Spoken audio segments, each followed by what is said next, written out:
Hi friends, ಎಲ್ಲರೂ ಹೇಗಿದ್ದೀರಾ? ಎಲ್ಲರೂ ಚೆನ್ನಾಗಿದ್ರು ಅಂತ ಭಾವಿಸ್ತಾ ಇವತ್ತು ಬೆಳಗ್ಗೆಯಿಂದನೇ ವೀಡಿಯೋ ಮಾಡ್ತಾಯಿದ್ದೀನಿ. ಬೆಳಗ್ಗೆ ತಿಂಡಿಗೆ ನಾನು ಎಗ್ ರೈಸ್ ಮಾಡೋಂಥ ರೆಡಿ ಮಾಡ್ತಾಯಿದ್ದೀನಿ. ಬನ್ನಿ ಹೇಗೆ ಮಾಡೋಂತ ನೋಡೋಣ. ಇವತ್ತಿನ ಎಗ್ ರೈಸ್ ಅಂತೂ ತುಂಬಾ ಸ್ಪೆಷಲ್ ಆಗಿರುತ್ತೆ. ಇವಾಗ ಒಂದು ಸ್ಟವ್ ಮೇಲೆ ಒಂದು ಕಡೆ ಇಟ್ಟು ಅದಕ್ಕೆ ಒಂದು 3 ರಿಂದ 4 ಟೇಬಲ್ ಸ್ಪೂನು ಎಣ್ಣೆ ಹಾಕಿ, ಎಣ್ಣೆ ಕಾದ ನಂತರ ಅದಕ್ಕೆ ಉದ್ದುದಾಗಿ ಕಟ್ ಮಾಡಿರೋಂಥ ಈರುಳ್ಳಿನ ಕೂಡ ಹಾಕ್ತಾಯಿದ್ದೀನಿ. ಈರುಳ್ಳಿನ ಎಣ್ಣೆಯಲ್ಲಿ ಚೆನ್ನಾಗಿ ಫ್ರೈ ಮಾಡೋಣ. ನಮ್ಮನೇಲಿ ಈ ಥರ ಎಗ್ ರೈಸ್ ಮಾಡಿಕೊಂಡ್ರೆ ತುಂಬಾ ಇಷ್ಟಪಟ್ಟು ತಿಂತಾರೆ ನಮ್ಮ ದೀಕ್ಷಾ ಮತ್ತು ಅವ್ರ ಪಪ್ಪ. ನನಗೂ ಇಷ್ಟ ಆಗುತ್ತೆ, ಆದರೆ ನಾನ್ ವೆಜ್ ಅಂದರೆ ಏನು ತುಂಬಾ ಇಷ್ಟಪಡಲ್ಲ. ಇವಾಗ ಈರುಳ್ಳಿನ ಚೆನ್ನಾಗಿ ಫ್ರೈ ಆದಮೇಲೆ ಇದಕ್ಕೆ ಶುಂಠಿ, ಬೆಳ್ಳುಳ್ಳಿ ಮತ್ತು ಹಸಿಮೆಣಸಿನ್ಕಾಯಿ, ಕೊತ್ತಂಬರಿ ಸೊಪ್ಪು 3 ಕೂಡ ರುಬ್ಬಿ ಹಾಕ್ತಾಯಿದ್ದೀನಿ. ಕಟ್ ಮಾಡಿ ಹಾಕಿದ್ರೆ ನನ್ನ ದೀಕ್ಷೆ ಎತ್ತಿ ಸೈಡ್ಗೆ ಇಡ್ತಾಳೆ, ಹಾಗಾಗಿ ನಾನು ಇದನ್ನೆಲ್ಲ ರುಬ್ಬಾಕ್ತಾಯಿದ್ದೀನಿ.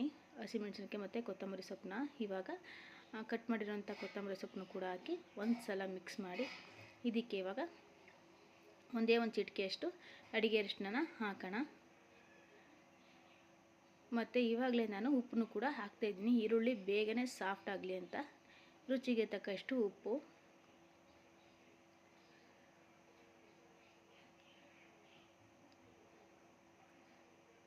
ಇವಾಗ ಇದಕ್ಕೆ ನಿಮ್ಗೆ ಎಷ್ಟು ಬೇಕು ಮೊಟ್ಟೆನ ಅಷ್ಟನ್ನು ಹಾಕೋಬೋದು. ನಾನು ಒಂದು 5 ಮೊಟ್ಟೆ ಹಾಕ್ತಾಯಿದ್ದೀನಿ.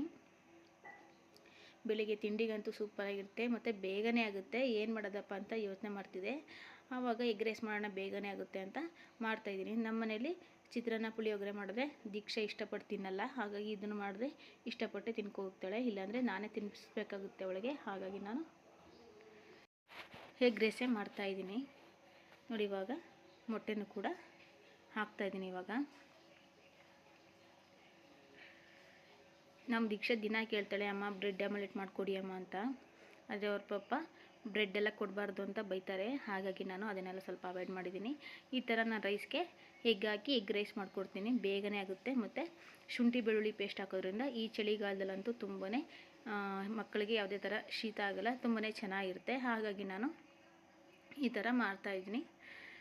ಮತ್ತು ಬೇರೆ ಯಾವುದು ಮಸಾಲೆ ಕೂಡ ನಾನು ಯೂಸ್ ಮಾಡಲ್ಲ, ಲೈಟಾಗೇ ಇರುತ್ತೆ ಮಸಾಲೆ ಎಲ್ಲ. ನೋಡಿ ಫ್ರೆಂಡ್ಸ್, ಇವಾಗ ನಮ್ಮ ಮನೆಯವರು ಏನೋ ಕೇಳೋಕ್ಕೆ ಬಂದರು ಅಂತ ಅವ್ರ ಜೊತೆ ಮಾತಾಡ್ತಾ ನಿಂತ್ಕೊಂಡೆ, ಹಾಗಾಗಿ ವಿಡಿಯೋ ಸ್ಕಿಪ್ ಆಗೋಯ್ತು. ಇದಕ್ಕೆ ಏನೂ ಇಲ್ಲ, ಒಂದು ಅರ್ಧ ಟೇಬಲ್ ಸ್ಪೂನು ಗರಂ ಮಸಾಲ, ಅರ್ಧ ಟೇಬಲ್ ಸ್ಪೂನು ಧನಿಯಾ ಹಾಕಿರೋದಷ್ಟೇ, ನಾನು ಇನ್ನೇನು ಹಾಕಿಲ್ಲ. ಮತ್ತು ಇವಾಗ ರೈಸ್ನ ಆವಾಗಲೇ ನಾನು ರೆಡಿ ಮಾಡಿ ಇಟ್ಕೊಂಡಿದ್ದೆ, ಇವಾಗ ಅದನ್ನು ಹಾಕ್ತಾಯಿದ್ದೀನಿ. ನೋಡಿ, ಅಡುಗೆ ಮಾಡಬೇಕಾದ್ರೆ ಯಾರಾದರೂ ಬಂದು ಈ ಥರ ಡಿಸ್ಟರ್ಬ್ ಮಾಡಿದ್ರೆ ಈ ಥರ ಪರಿಸ್ಥಿತಿಗಳು ಆಗುತ್ತೆ. ನೋಡಿ, ಇವಾಗ ರೈಸ್ ಹಾಕಿ ಮಾಡ್ತಾಯಿದ್ದೀನಿ. ನಮ್ಮ ಮನೆಯವರು ಇವಾಗ ಮಾಡಿದ ತಪ್ಪಿಗೆ ಇವಾಗ ಬಿಡು ನಾನೇ ಮಿಕ್ಸ್ ಮಾಡ್ತೀನಿ ರೈಸ್ನ ಅಂದ್ಕೊಂಡು ನೋಡಿ ಅವರೇ ಬಂದು ಮಿಕ್ಸ್ ಮಾಡ್ತಾಯಿದ್ದೀನಿ. ನಾನು ರೈಸ್ ಮಾತ್ರ ಹಾಕ್ತಾಯಿದ್ದೀನಿ.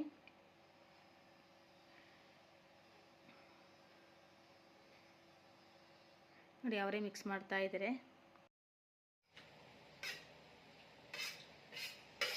ಮಗಳು ಹೆಂಗೈತೆ ಪಪ್ಪ ಮಾಡೋ ಎಗ್ ರೈಸು? ಹಾಂ ಹಾಂ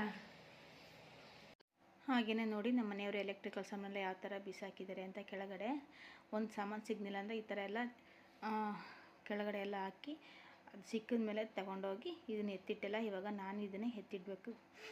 ನೋಡಿ, ಇವಾಗ ನಮ್ಮ ದೀಕ್ಷಾ ಟ್ಯೂಷನಿಂದ ಬಂದು ಊಟ ಮಾಡ್ತಾ ಇದ್ದಾಳೆ. ಇವಾಗ ಹಾಗೆಯೇ ಊಟ ಮುಗಿಸಿ ಅವಳು ಸ್ವಲ್ಪ ಅಮ್ಮ ನಾನು ಡ್ರಾಯಿಂಗ್ ಬರೀಬೇಕಮ್ಮ ಅಂತ ಇದ್ಲು, ಹಾಗಾಗಿ ಅವಳು ಬರ್ಕೋತಾ ಇದ್ಲು. ಫ್ರೆಂಡ್ಸ್, ಈ ವಿಡಿಯೋ ಇಷ್ಟ ಆದರೆ ಲೈಕ್ ಮಾಡಿ, ಶೇರ್ ಮಾಡಿ, ಕಮೆಂಟ್ ಮಾಡಿ ಮತ್ತು ಸಬ್ಸ್ಕ್ರೈಬ್ ಮಾಡೋದನ್ನ ಮರಿಬೇಡಿ. ಮತ್ತೆ ನಾಳೆ ಇನ್ನೊಂದು ವಿಡಿಯೋ ಜೊತೆ ಸಿಗೋಣ. ಅಲ್ಲಿ ತನಕ ಟೇಕ್ ಕೇರ್, ಬಾಯ್.